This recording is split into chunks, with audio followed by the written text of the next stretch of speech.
Good morning, everyone, and welcome to Reality Check, where we are reading Helen Hamilton's delicious book, and we're actually on the second time through. And as is customary, I have found a video of Helen to give us a little pointing at the beginning. It's about 9.5 minutes long. It's actually longer, so I can put the link in the chat if you'd like to watch the whole 30 minutes at some point, but I just kind of chopped it off at a good spot for us, just enough to give us a pointing. Thank you. So with that, thank you, Patricia. With that, I'm going to pull it up and share it for you.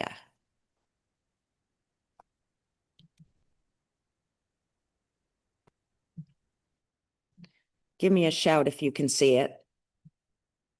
Yes?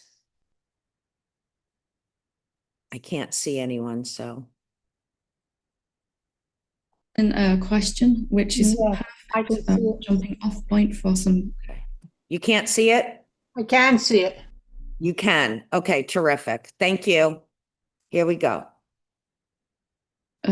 Useful self-inquiry, hopefully. So I want to go through, read the question first, and then go through how to do that, because no matter how many times you've seen what you really are, every time you see it, it will be deeper and clearer. And this question really highlights an area where I got very confused. So I think it will be useful for everyone. I got confused in many places, but that's another story for another day. It says, hi, Helen. If I ask the question, when you look for yourself, what do you find? I can't find anything else than my body, mind. How can I find something else? I do most of your meditations. During those times, I feel good, relax, and I can see that I have a different perspective on life. I like them very much, and all your satsangs help me to progress on this path, but I don't see that I am the space, the silence, and definitely not infinite. I know it is not me or my name, but I don't understand what else I'm supposed to find. Thank you. I think this is just about the most frustrating part for me, was when I knew there was something else to find, but I couldn't seem to actually find it. And, you know, you'd hear all these great teachers say it's here all the time. You know, it's hidden in plain sight, which just makes it even more irritating, right, when you can't find it. So let's look at that today. And I'd ask everyone to follow along, no matter how many times you've seen what you are, or if you're new to it, you can get just as much out of it this time as the rest of us, just by following on as much as you can. And then after I've done this, I'll open it up for questions. And if you have a challenge following this completely, that would be a good point to raise if you want to. Well, I got stuck at this point when you said this and I couldn't confirm that, or I couldn't go this further. So I can't find anything else than my mind and body. So right now, your mind and your body are sitting wherever they're sitting, in whichever room, whichever country they're sitting in. And if we're looking for something else that is us, our real self, our body and our mind are temporary and they're going to disappear at some point. What else is there that is permanent? So again, by contrast, the moving and changing and becomingness of your body, mind are giving you contrast to that which is not changing. This is how we come to recognize it. So if your body and mind were to suddenly disappear, just in our imagination, not in reality, nothing's going to happen, there would be empty space in which they previously were. Or if you look at the room that you're sitting in and imagine all the furniture and objects and everything, everyone in it suddenly disappearing, there would still be the empty room, wouldn't there, left? So by contrast of the objects and the things in the room, we can see the empty room that we probably wouldn't pay much attention to otherwise. And in the self-inquiry here, when I contrast against my body and mind that are coming and going, there is something in which they're appearing that isn't actually a thing. We can call it blank, empty space for now. Let's call it that. It probably doesn't seem very exciting. Certainly didn't come with all the bells and whistles that I thought was supposed to happen when I recognized it. In fact, it was just, well, empty space, no big deal. And the challenge is that we're looking for something else, something different, something that we haven't experienced before. We're waiting for something new to show itself as our real self. But if the real permanent self is here all the time, it must have been here all the time. We just have learned to overlook it, to label it as not important, this space in which everything appears. Your body and mind need the space in which they're appearing for them to appear. Could they be here without it? Could anything be here without the space in which it's all showing up? And yet, how much importance do we give to that? So we're not looking for something else in terms of something new. We're not looking for something else in terms of something different. We're looking for something else that isn't an object. So there is something that isn't an object, and that is the space that is all around your body and mind. It actually goes right through your body and mind. And your body and mind is, do you want to just leave it for now? Thanks. Your body and mind is just appearing in it, made of it, and it is not actually different to it, but for the sake of this investigation at least, could your body and mind be here? Could any of the furniture in the room you're sitting in, any of the objects, inanimate, animate, all of that be here without the empty space first? And hasn't it always been here? Was there ever a time when that empty space was absent?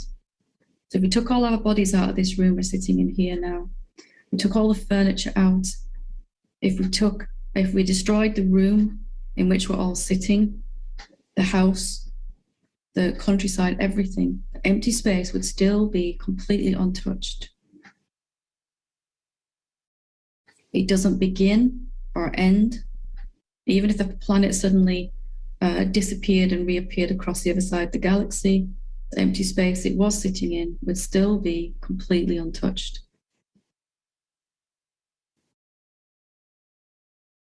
And because it's always been there, we haven't given it any importance. We tend to overlook, we tend to assign a label to this empty space, that it's just empty space.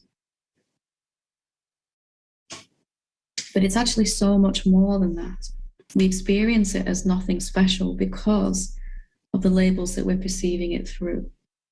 What if it was the most important thing you could ever discover, ever?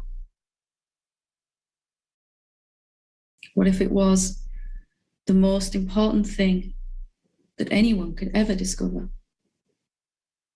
And yet at the same time, it's the most obvious, normal thing ever. Wherever your body goes for eternity, and then when that body drops the next one, you're always going to be moving around inside this empty space. You cannot get outside of it, can you? Even if you went to the other side of the planet, the other side of the universe, it would still be all happening inside this emptiness, this space. So surely it must be more relevant, more important to us than the things that are moving and changing, or at least for a short while, until we can come to see. So first is to recognize there is this kind of empty space, which I've always just said is empty space. It's not at all special. It certainly doesn't bring me peace, love, and joy, perhaps, that I've heard happens upon recognition of it. That bit for me was a bit of a misnomer. It was really only there was a relief and a peace, but then only when I'd worked through all the beliefs that were in the way of that did I have peace, constant peace, effortless peace. So if you notice it now and it doesn't seem life-changing, that's okay. It wasn't for me either.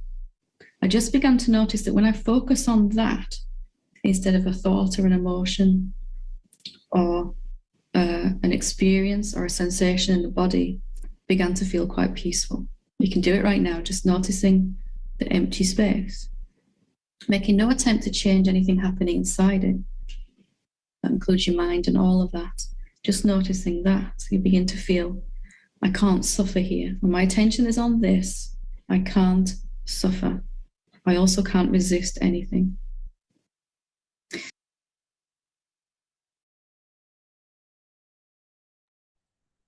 Okay. So, would anybody like to share anything on what we've just heard? Just feel free to unmute and go ahead. You don't have to raise hands. And David. I really like that. I never thought of that before. That this empty space is all here. And there's so much of it. It's abundant. So yeah, it's all these are all amazing. I never thought of it like this. So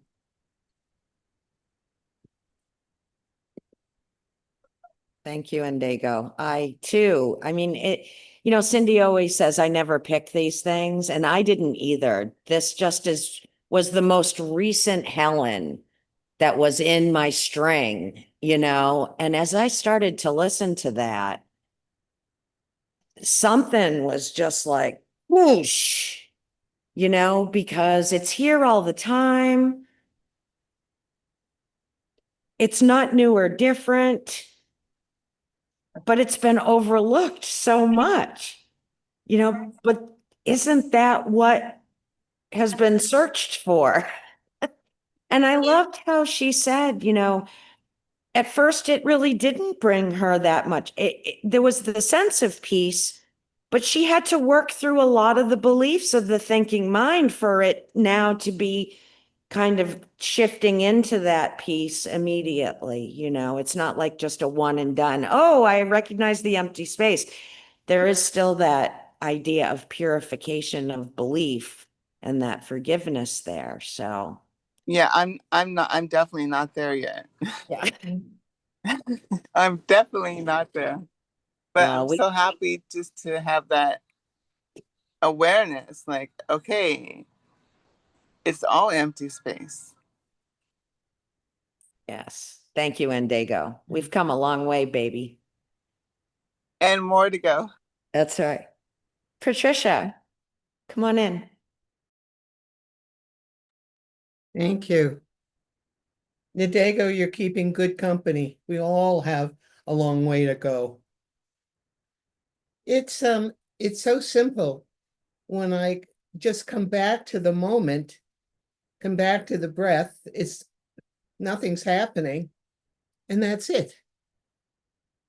And that's it. It's no big deal. But then, of course, the thoughts and the stories and the feelings, they start again, and you go, oh, okay. Back to the breath. There's nothing happening. So I appreciated her because Rupert Spira talks about this as well, as no walls, nothing in the room, no building, no nothing, and where are you? So it's, but I like the way she presents it is much simpler and very clear. It's just nothing. That's all I have to say right now. Thank you. Thank you, Patricia. What she said was, what we say is empty space nothing special, but maybe it's the most important thing to discover. I have chills. Alka, come on in. I was going to say something along the lines of Patricia, that when I do get to the empty space, the mind steps in and says, shouldn't you be paying attention to this? Or shouldn't you be, I don't know, something, or it just will not sit in the empty space and do nothing. It's always in there. You should be following your breath. You should be, I don't know, tries to pull you out, and it's very sneaky the way it does it. And the other thing I was going to say, that when I don't know, when the change has occurred, it's like day turning into night and night turning into day. There's no thunder or anything. It just happens. And a year later or 2 years later, 10 years later, you notice, oh, that changed. And I didn't even notice it. So there's that too. We're waiting for something to happen, but it's happened already. That's it. That's all I have to say. Thank you, Alka. It's so simple, we miss it. Right? And we're looking for that special thing.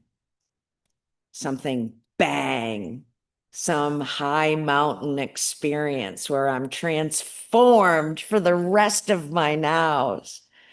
And I guess that's another piece of imagination that the mind has come up with to say, if that doesn't happen, you're not realized, and thank you for bringing up, when I sit in the space, right, when my intention is to feel the space, the mind does come in. But I'm reminded of what Michael Singer was talking about yesterday in our video, so what if that comes in? I just notice, oh, my mind is telling me I'm supposed to blah, blah, blah, right? And let that pass by like a cloud. And then I drop into that gap of empty again until that next thought comes. And I'm like, okay, there it is. Let it go, and I don't beat myself up because I'm having those thoughts. I'm not doing it wrong. The mind is doing exactly what it's supposed to do. And so I just kind of allow it and rest in between. Thank you. Pat, good morning. Good morning. Well, I had two thoughts occur to me while I was listening, and in reaction to the idea that here's this thing, or it's not a thing, it's a no thing, but here it is, and we overlook it all the time. We just overlook it. Yes. Whereas in the Course, it's talking about, in the Course in Miracles, it's I guess the path to redemption, or whatever you want to call that, enlightenment, is to overlook the things, to overlook the world, to overlook the slight you think you got from this other person, to overlook the fears, and overlook that stuff. And what we're doing is, instead of overlooking all that stuff, which is, I guess, it's very attractive to the mind because there's drama and conflict and all that stuff, and that's what you're kind of talking about, the thought coming back in, and overlook that and look at this, which is really reality with the big capital R. That was one thing. And the other thing is the concept of space. And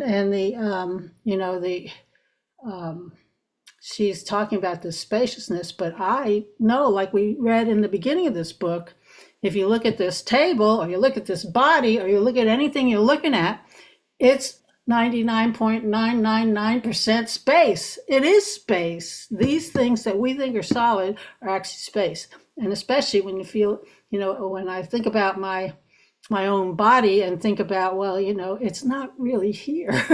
It's mostly not here. It's mostly just space. So these two thoughts kind of came to me while I was listening to this part of Helen. Thank you, Pat. I love your pointing from the course, right? It's telling us to overlook the objects of experience, people, places, and things in the world of illusion, right? I love that, to overlook that instead of. What a great pointing. Thank you so much. Patricia, Yes, I'm here to bother you again. please do. What I was thinking about is I'm making vegetable soup and it's very, very hot here. The temperature is going to be in the 90s. It's very hot. And the kitchen is very hot. But I can take myself into the hot kitchen, bring a fan, and make my vegetable soup and still be present. All I have to do is be present, just be aware I am chopping carrots. That's all. No big deal. I am doing this. No big deal. And be present in the to-do list. And then the mind goes off, of course, as Alka was pointing to and I was pointing to. And rata. Back to the moment. And that's really all there is. It's mind-boggling.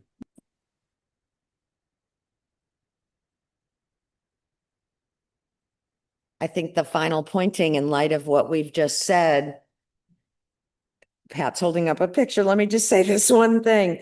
She said, objects can't be without the empty space.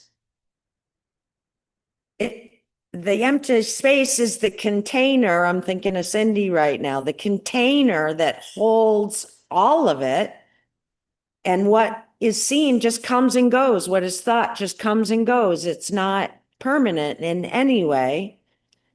But that space is, and so really cool. That goes back to one of her sentences early in the book, which is only the eternal is real. So that Yes. comes and goes. And that's also said in nearly the same words in the course. The picture I'm holding up is a card. I found a greeting card with this woman's head is exploding. Oh, man. And it says, mind officially blown. Yes. Thank you, Pat. Well, it is 23 past the hour. Shall we look at the book? Unless anybody else has anything to say. All right. So I do have a screen share of the book. Patricia has agreed to be our reader. So when I put this up on the screen, I can't see any of you. So you'll have to shout out when you want to stop, or maybe Patricia will find a good juicy spot that we can stop at. So what I've been told, or where my little mark is at the bottom of page 22. So let me pull up our PDF. And we're talking about our brother here. So let me pull it up.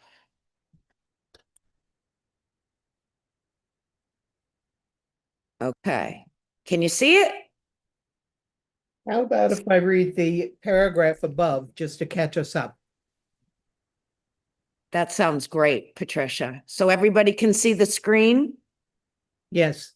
Okay, terrific. Take it away, my friend. What about the in here part of your brother? Inside my mind, my brother can exist in a way based on all the thoughts I have about him and the time we have spent together and how I think and feel about him.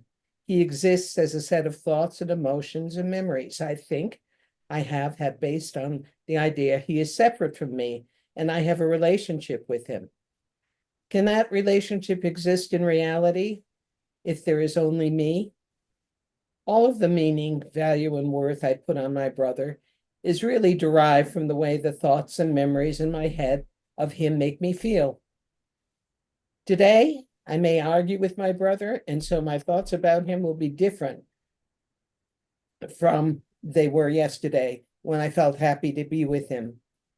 As my brother grows and changes, in my thoughts about him change too. And so even the idea I have of him is constantly changing and not stable, just as my ideas about myself are too. We can do this with every single person in our lives and come to the same conclusion, that they really do not exist as separate entities, no matter how much we have wanted to believe they do. Once we begin to see that they are inside of us and are us, we will no longer be able to externalize them, and we will not be broken if they have us or pass away. I'd like to pause there. Does anyone have? Terrific. Does that? Go ahead. I'm sorry. I was going to ask Rana to, you have to scroll up a little bit because now Oh, Patricia. I'm sorry. I was reading from my book. I apologize. Thank you, Pat. Oh, Go Roni, ahead, Patricia. you're just not perfect like the rest of I us. know, I know. So I was This wondering. is all good for me. That's right. You're doing fine. So, I don't know. I see my partner as outside myself.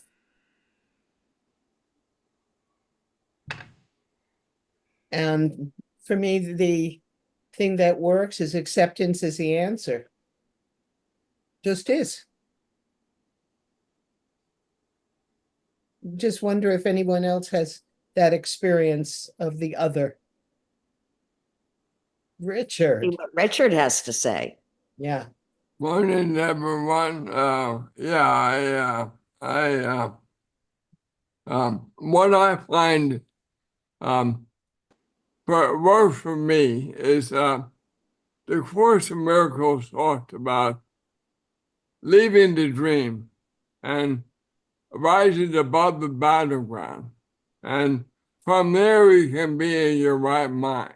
You can, or the stillness, I drop into stillness, and then my experience while I'm in stillness is peace, love, and joy. So, but what it really allows me to do is become the observer.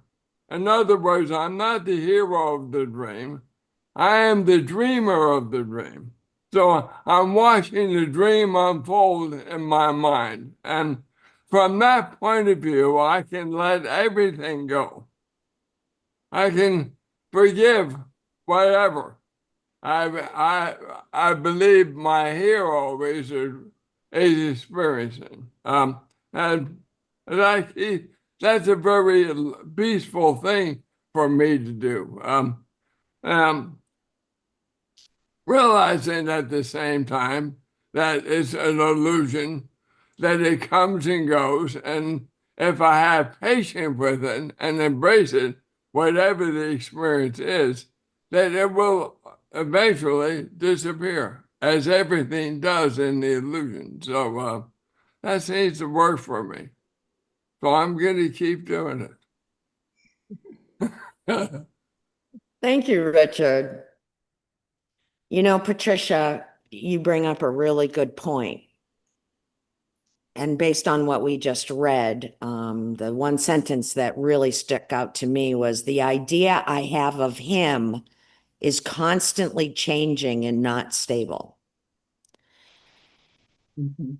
And all of it is occurring in the mind. Unless he appears to be standing right in front of me. Because there's something about that moment, right? Right now, you guys are all here right in front of me. So I don't need the mind to create a story to show me who you are. It does. It will anyway. right? It'll be like, oh, doesn't Patricia have a nice color on today? Oh, doesn't Elka look? And you know what I mean? There's a blah, blah, blah, blah, blah, blah, blah, blah, right? And then, of course, sometimes it's judgment, especially with family. But if they're standing right in front of me, in that real moment, the challenge for me is to not drag all of the things I think I know about that person into that moment and try to see them new. Because, like Pat said, it's just a conglomeration of vibration that I'm seeing. It's really all empty space, but the mind is weaving that all together, you know? So there's just this little flavor of, if they're standing in front of me, is a different point of view. And I love what Richard said, because if I shift to the point of view as the observer, it's so neutral, right? My brother can walk into the room and I can hear the mind, Alka, doing all that stuff, like when I'm meditating and the thought comes in, and I can just observe it with neutrality and maybe even question it, right? Oh, my brother's such an asshole. And I could say, is that true? And then again, meet him in that moment, meet my husband in that moment, meet my daughter in that moment, when her body is flailing all over the place. And my mind says she could control that. She should stop. Doesn't she know I'm trying to change her shirt, change her, you know? She can't control that. So my job is to observe those thoughts and meet her in the moment. And when I do that, man, there's such a softening there. There's such a gentleness. And I can feel my energy shift and hers, which is so interesting. If I'm all wound up during these moments of caregiving, so is her body. She's like an antenna, right? Don't we talk about that? The body being a big signal thing. She is like an antenna. But if I approach her in the moment, trying not to drag the past of, oh my God, this is the 5th pull-up I changed today, right? Which is what the mind does. You'd think I'd be used to it by now. It's been almost 23 years. Why don't you get over yourself, Rana? How long are you going to complain about that? But as the observer, I can go, all right, go ahead and have your fit for a second. And then meet in the moment. Drop that thinking mind and meet whoever it is anew and fresh in the moment. So that's what's coming up for me. Welcome, Mara. So glad to see your beautiful face.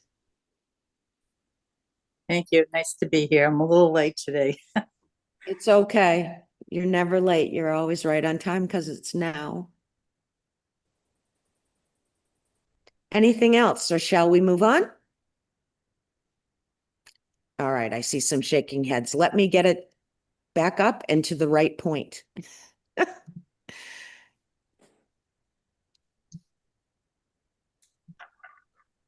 Okay. Take it away, Pat. Patricia, sorry. Okay. Let's see, where are we? We can do this with every single person in our Yeah, go lives. ahead and read that again. Mhm. We can do this with every single person in our lives and come to the same conclusion that they really do not exist as separate entities, no matter how much we have wanted to believe they do. Once we begin to see that they are inside of us and they are us, we will no longer be able to externalize them, and we will not be broken if they leave us or pass away. It is a good practice, too, to see that the body you so highly value as yourself is actually a sperm in an egg and some borrowed DNA from your parents. When you eat a sandwich, it is digested and becomes part of your body. When exactly did it stop being a sandwich, and when did it become a human body? When did it stop being a sandwich, and when did it start being me? If we continue to think this way for even a short while, it will allow us to begin to dissolve the idea that objects we have valued most dearly are really there at all. What we have valued is how those imagined objects make us feel. You may find this very shocking, weird, or strange to think about, but let's remember that you are simply finding out how this has always been. You are coming to see what reality has been. I am simply helping you to break down what you have assumed was true and to find the courage to let go of some of your most prized assumptions. That's the end of that chapter. Yes. Any thoughts about that? We've talked about the eating of a sandwich or drinking of the water a few times. You know, when does the sandwich become me, essentially? And I'm feeling that same flavor, right? In any now moment, whatever is appearing is now. Right? It's part of the totality of experience. And there's no difference between me and that sandwich, even if I'm still holding it or it's already in my body.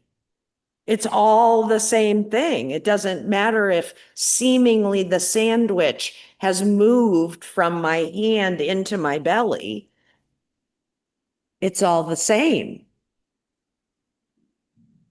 Richard. Go ahead and let Alka share first.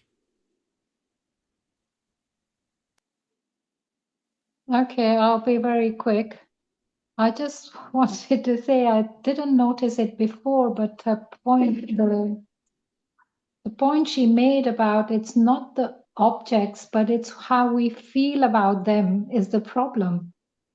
So I think it's the same with the children material object, or when we get into me, mine, and we get into this whirlpool of, I don't know, negatively held beliefs or positively held beliefs or expectations, that the problem arises.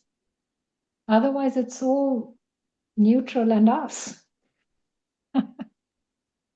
Alka, that's beautiful. We're clinging to labels. Hmm?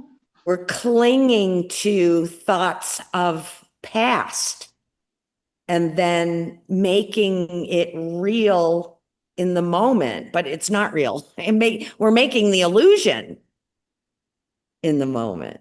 Oh, beautiful. Thank you. Richard? I tend to have overanalyzed things. So, and what I've really, on my path, why I'm on this path was when I, about 34 years ago, I went through my last divorce, my third divorce, and it was a rather shattering experience psychologically. And I found out through a process of the 5 whys what I really wanted in life. I wanted peace of mind above all else. I didn't want to be joyously happy or rich or anything that we normally aspire for. I wanted to be at peace. And so that became my dictum. And I used my 12-step program and eventually A Course in Miracles to achieve that peace of mind. And I still value that above all my experiences. And I've listened to a number of teachers. I've refined my thinking about what I am in reality. And when I hear these teachers, they almost make it seem like, well, I'm a body mind right now. I'm identifying as a body mind. And when I identify as the infinite self I am in reality, I will disappear as a body mind, and I'll be in this expansive state for eternity of happiness and joy and peace. I think that's bullshit. According to my current experience, all right? So I keep experiencing being this body mind. Now I will admit, while all these teachings and all these assimilations of these thoughts, I have lived a much more peaceful life. I'm much more loving. I'm much more compassionate, and I'm happier than I've ever been. So it apparently is working for me. But I'm recently aware that there can be momentarily in a form of mental discipline when we are not in the world and we're not even in the world in the moment. And these thoughts are very important to me, what I read about Helen. I love Helen's addressing this, but I have accepted the fact that the illusion may be much bigger than I even can comprehend. That within the illusion, I may live multiple lives. I may have infinite number of experiences in my growth, and I may have these experiences because I chose to have them, not because I'm here suffering under this delusion that why am I experiencing this world when I can be happy, joyous, and free in the nothing world? No, I believe I chose to come here for a reason. And I'm having these experiences for a reason. And I'm getting to a point where I'm able to accept everything I'm experiencing as a separate self, as a blessing, because it's teaching me this is not who I am in truth. I am not the body mind that I believe I am most of the time. I'm actually a much higher spiritual being, although still illusory in some case, because even as a spiritual being, I seem to be separate from other spiritual beings. Although we're all the same, we're no longer communicating with each other as bodies, but maybe as light. And so maybe I'm just going through a period of consciousness evolution. And the more I focus on my consciousness evolving and getting higher, the more peace, love, and joy I actually experience within the dream. And then, so that's my current state of mind on what I think Helen is trying to teach us. Love you all. Love you, Richard. Richard, thank you so much. I always appreciate what you have to say. Me too. There's such great teachings coming through you, my friend. Very helpful, super helpful. Not from me, my higher self, I like to right. believe. We are divine expressions of the infinite invisible. Thank you, Richard.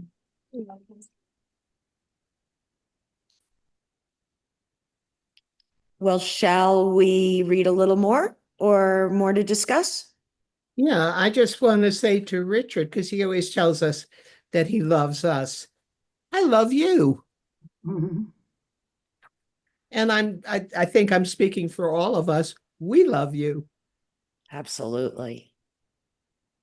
Such a blessing. You are a blessing. I love these meetings because they're love fests. I mean, They we are. all love each other and we're all are expressing love and letting love flow, and we're not talking about politics or our illnesses or our limitations that we experience every day. We're just loving each other, and what a wonderful place to be, right? Great. Okay, I'm going to pull the book back up. Yes, We're going to we're, move on to chapter 5. you want me to continue to read? I do. You're the reader of the week, Patricia. Oh, I see. Okay, thank you. Yeah. Okay, chapter 5. The difference between subject and object. Here is the basic error of assumption in our thinking process. I know what subjective means, and subjective can include objects inside it that are separate from it. Let me repeat that. I know what subjective means, and subjective can include objects inside it that are separate from it. I have fully seen what it means to be the subjective self. I know what the self is. Here is the fact, and which actually is true. True subjectivity excludes any possibility of objectivity. And there are no objects in the subjective. We think we are an object that comes and goes. What we actually are is pure subjectivity devoid of any objects. The subject and the object are the same thing. They are one. I think that's rather fruitful. Should we stop? Yeah, here? let's do it. Thank you. Go ahead. You want to share, Patricia? What I was thinking about, that is quite a mindful from an analytical perspective, Richard. I'm sure you'll have, I would appreciate your input on that. The subject and object are the same thing. They are one. So I talked about making vegetable soup. So the carrot and I are one. I like to see the carrot being grateful for the carrot, but I am not the carrot. Everything's consciousness. I am not the onion.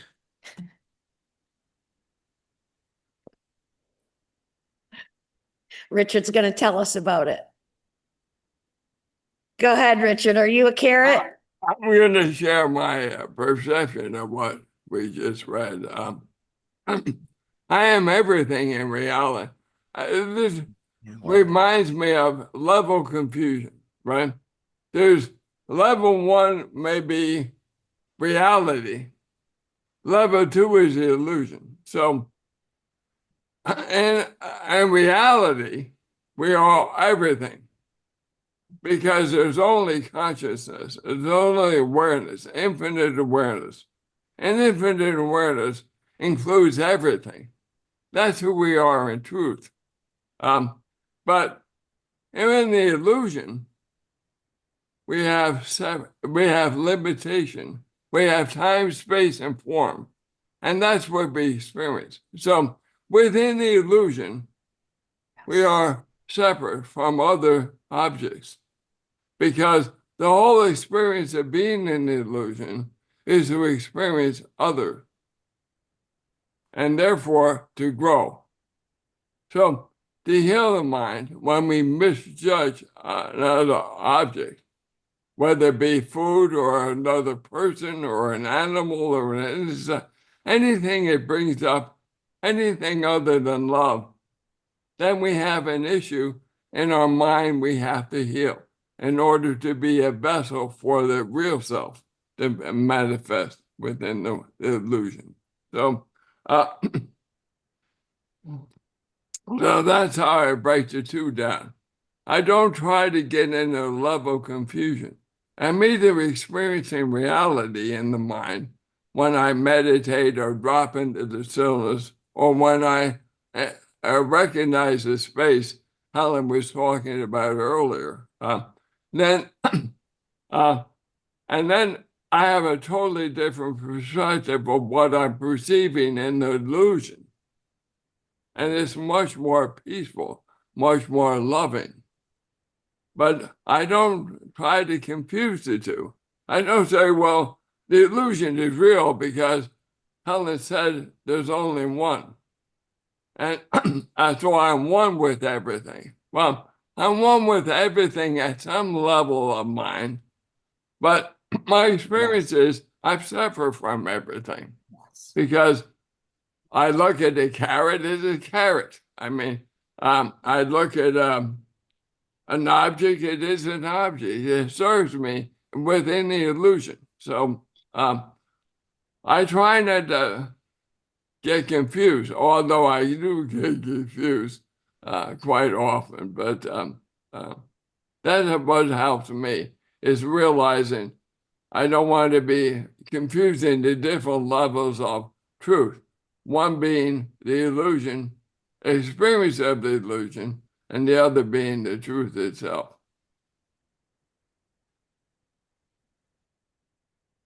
Thank you, Richard. Did that help, Patricia? Of course. It's Richard. Yeah, it's like the carrot can still be a carrot, and I can appreciate it and recognize that it's also a part of life, part of the connection to all things. Yes. Yes. I love how he put it, right? Like if I think about it on the level of reality, everything's made of consciousness. It's all one thing. It's all, whatever. But in the illusion, I think that the key for me is whatever label or what I think about this object that's seeming to appear in my space.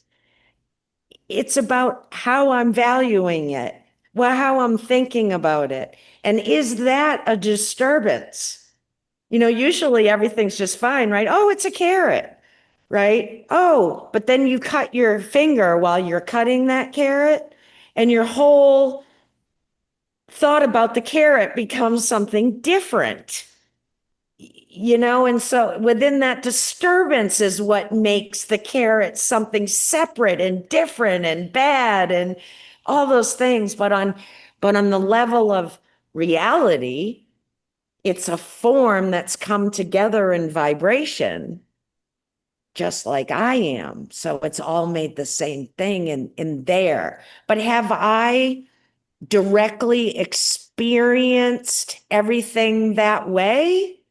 I mean, I think I've had a glimpse or two, especially when Helen guides meditations about looking at the space around your hands and that kind of thing. You know what I mean? I've had that little glimpse, but I'm still here. I'm having this human illusory experience, like Richard said. And so I think it's more for me it's important in moments of not peace, of not love, is to see where I'm separating, and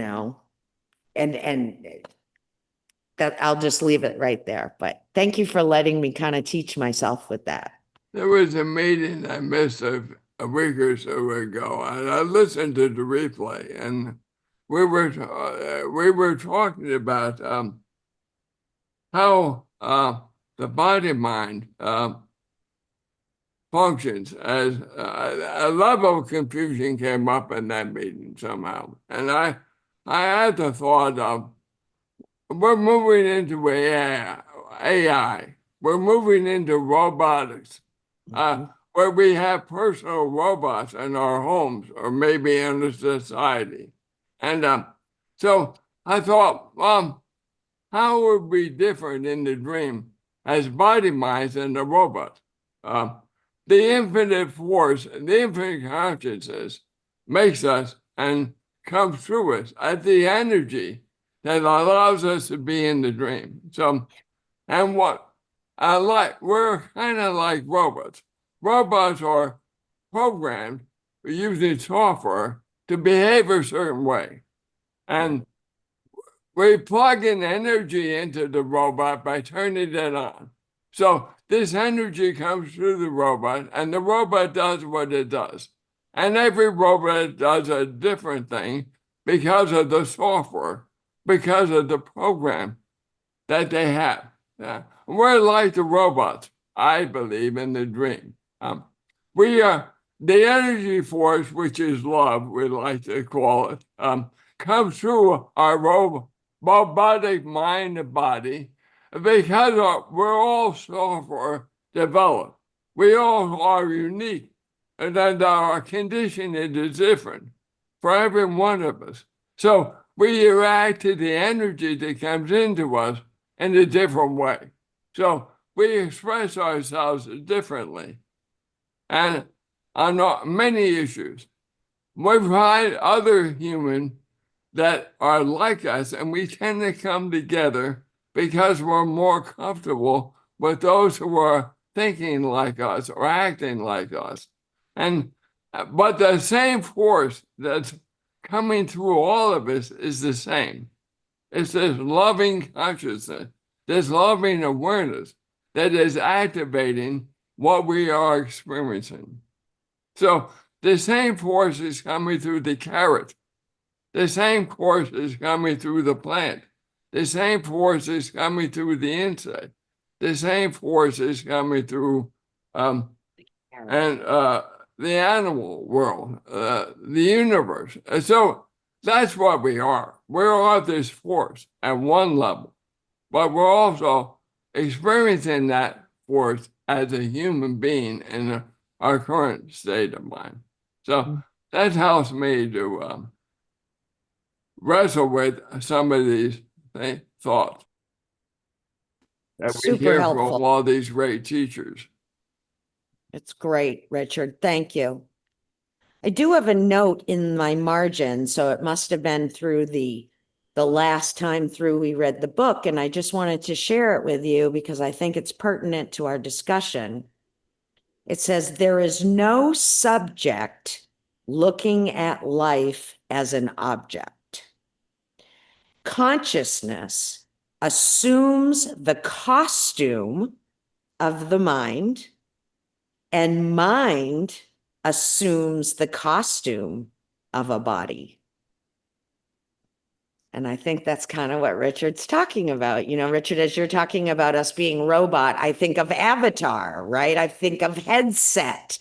I think of, you know, divine expression of the infinite possibility. Let's try a combination like this. You know, let's see what this combination turns up. And the exquisiteness of all the possibilities.